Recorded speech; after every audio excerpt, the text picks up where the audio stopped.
Okay, first thing we're going to do is we're going to get this wheel off of the truck so we can get started on it.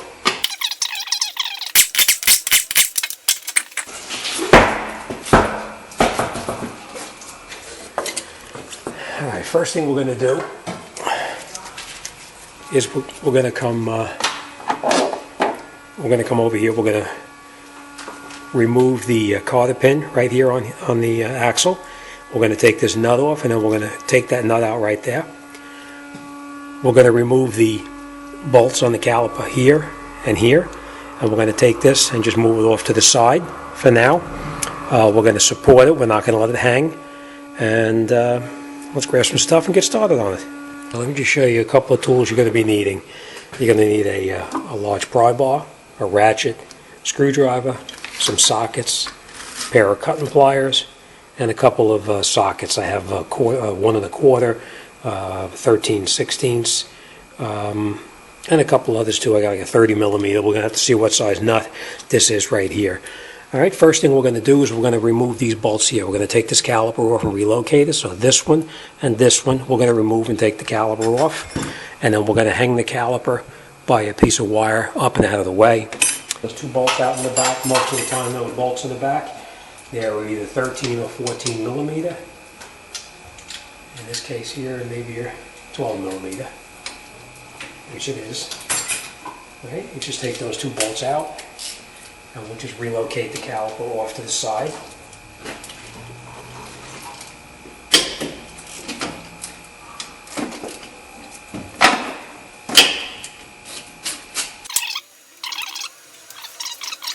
Sometimes a little bit tight, but it comes right out. Remember when I said about not letting it hang, you want to take a piece of wire or a hanger or something and just relocate the caliper up and out of the way so it doesn't interfere with what you're working on. Next thing we're going to do is we're going to take out this Cotter Pin right here, and you just take a pair of cutting pliers and you bend it down like that. Some of these Cotter Pins sometimes can be pretty rusty, so straighten it out the best you can. And then you take your pliers and you grip it by the top and you use leverage to pull it up and out.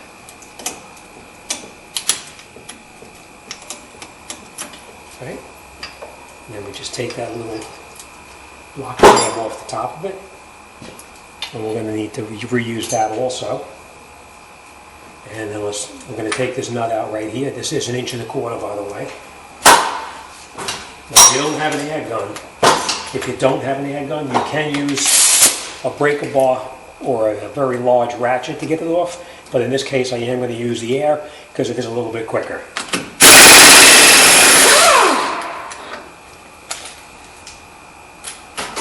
You also want to make sure at this point that your axle pushes in just slightly, and then take off the lock ring and the nut. If this doesn't push in, you'll need to go in here with a long chisel, and you'll hit it a couple of times on the back to knock it out, and it'll push in slightly towards the transmission. But in this case, it pushed in nice and easy, so we're not going to worry about that.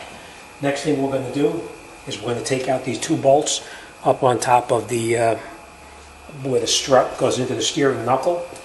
And again, you can use a hand ratchet to do it, but I'm going to cheat a little bit, and I'm going to use an air gun because I can. All right, hold the nut on the other side here, or the bolt I should say, and then you can shoot that nut off.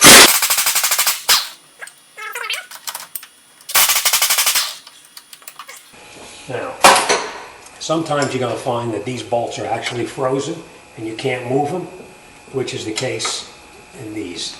Sometimes they have splines on it where it pushes it in tight. If that's the case, you take the nut, you put the nut onto the bolt, and then you grab yourself a hammer and you just tap it a couple of times, and it comes right out.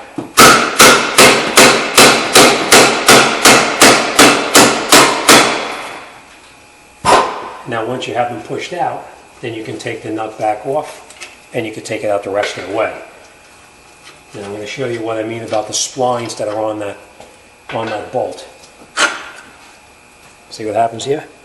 They have all these little grooves on here, so when this tightens in, it pulls it tight in through the knuckle. All right, so we're going to reuse this again, and we're just going to push this other bolt out. Comes right out. Now what you're going to do is you're going to just take the rotor and the knuckle assembly, and you're going to pull it out towards this way here.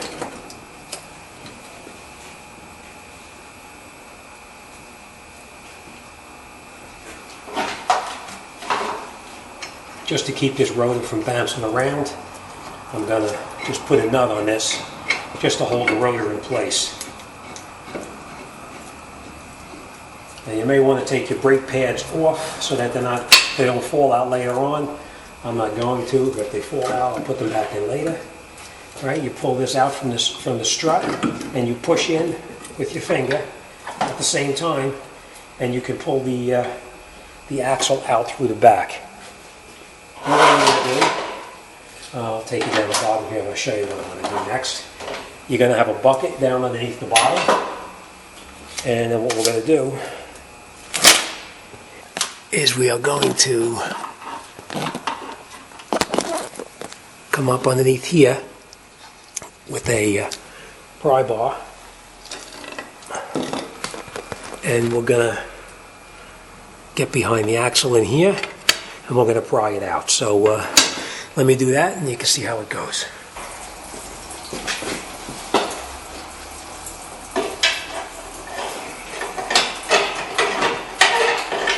Okay.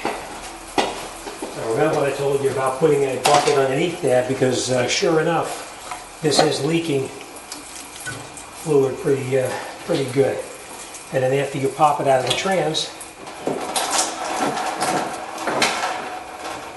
you just get the axle up and out, and that's it. And that's why we had to change it, because the boot blew apart and was losing all the grease. So let's grab the new axle and let's get this job wrapped up. Always make sure you match up the axle to make sure that it's the same one, because I've seen it many times where the axles are not the right ones. So, all right.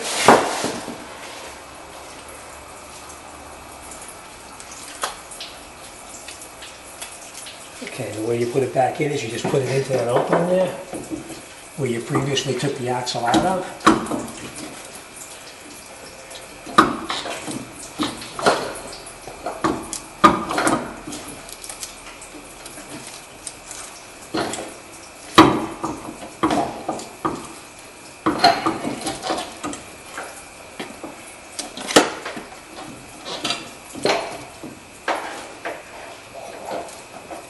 And you turn the axle just until you feel it line up in the splines inside there. And then you take a hammer and you hold the axle as straight as you possibly can, and you tap it a couple times, and you feel it snap right in and locks into the trans. Because it has a, I'll show you actually. There's a snap ring right up on the top right here, that when you hit this into the gear inside the transmission, that snap ring locks it in place. So make sure it snaps in all the way. You don't want that axle coming back out on you while you're driving.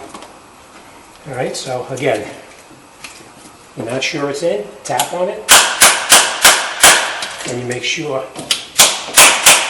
that it's in as far as it can go. All right, you can take the nut off. Let me change my gloves and we'll come right back. Okay, and we're back. Alright, so the next thing you're going to do is, after your axle is locked in all the way, you're going to put this back through the hub bearing itself.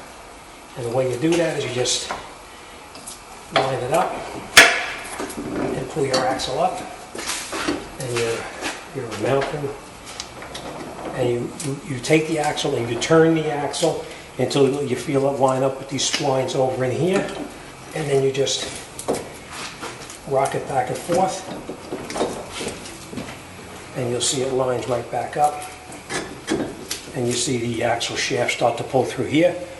Next thing we're going to do is we're going to catch these bolts, and the way you do that is just lift up on the control arm.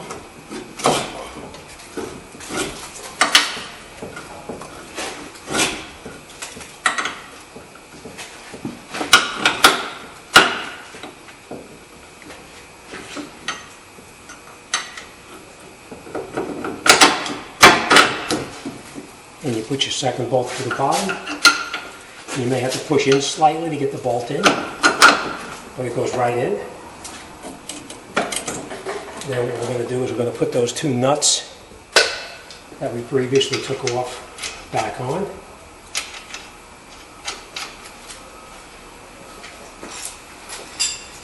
Again, you can use a ratchet.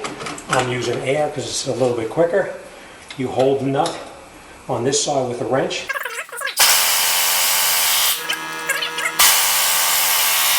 And now our two bolts are tight.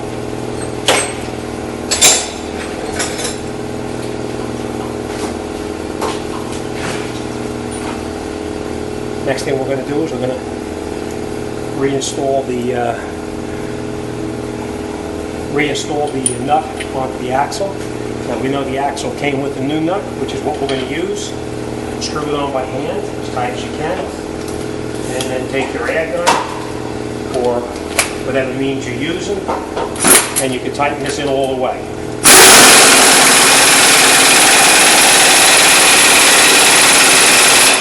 There is torque specs on that. I didn't look it up, but I will.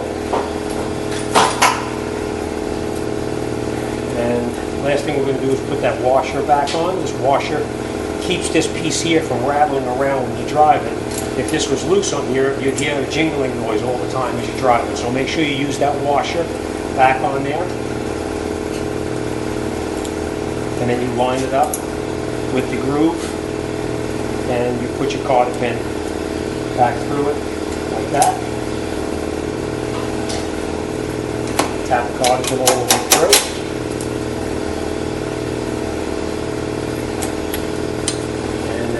Do is you take the cotter pin and you bend it out.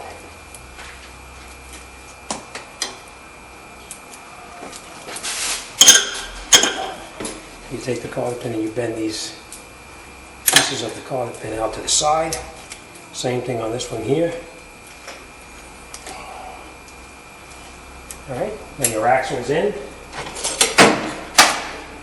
Your axle is in. Your two bottom strut bolts on here are tight. Next thing we're going to do is we're going to put back on our caliper, and we're going to wrap this job up.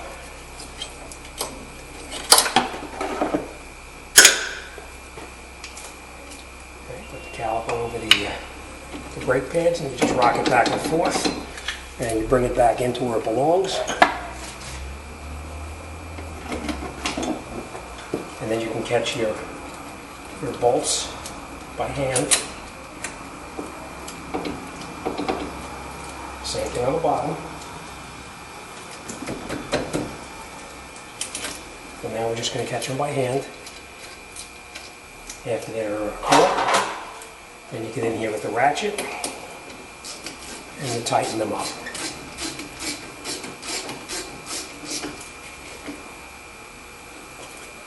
I just want to add one thing. When you put your caliper back on, make sure that your brake hose is not twisted. I'll show you what I mean. Make sure that this hose right here is not twisted around. Make sure it's a nice even turn there. Next thing you want to do is right here on the caliper, where this piece, the slide pin, fits into the caliper itself.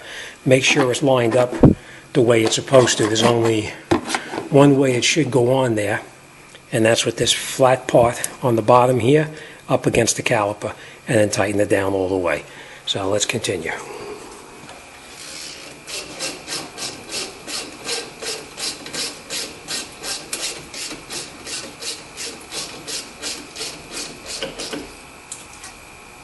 Okay, nice and tight.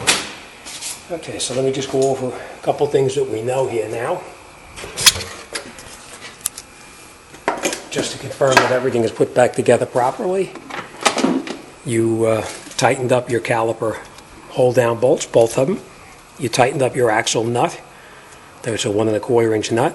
We put the washer underneath here. We put this pin back through here, and we put the cotter pin through it to lock it in.